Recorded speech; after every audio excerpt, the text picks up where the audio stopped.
I don't even really remember where the idea to start building skis came from. One day we just were like, well, are we going to do it or are we not going to do it? My name is Alex Turner. I'm 25 years old from Bellingham, Washington, and I've been building skis in my garage for the last 2 years.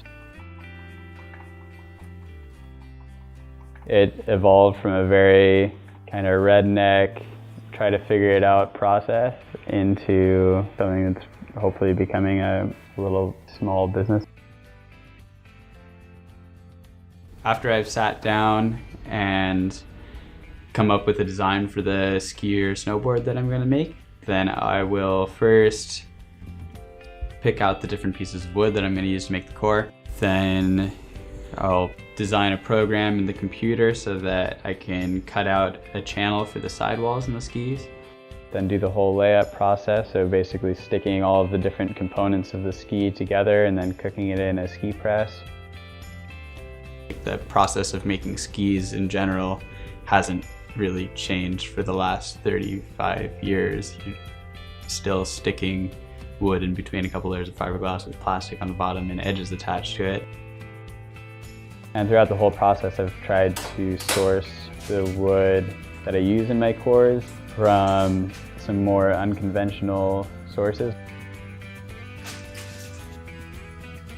Every piece of wood I've milled and dried and cut down with my own hands, and I look at each piece of wood and I know that it's in the right spot in each ski. Yeah, it always sucks when you've worked on something for 10 hours and it doesn't really work out the way that you wanted. I've learned so much through the whole process. It's actually been ridiculous. Starting your own business takes a lot more than just having a good idea. You really got to think everything out. What's most important is being able to adapt when things don't go according to plan and figuring out a plan B on the fly, figuring out plan C in case whatever you're doing on the fly doesn't work. Yeah, and I mean, I'm still learning. I'm very much in the beginning stages of all of it, and I'm sure that there's going to be a lot more lessons that I learned.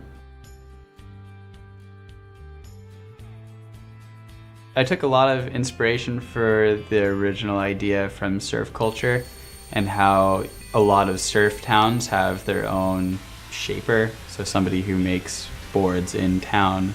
And I just think that having somebody in your community who can build the boards that everybody's riding on rather than paying for some company to outsource the production of all the boards to either China or Europe or something is just kind of uninspiring and so counterintuitive to what I imagine ski culture to be about.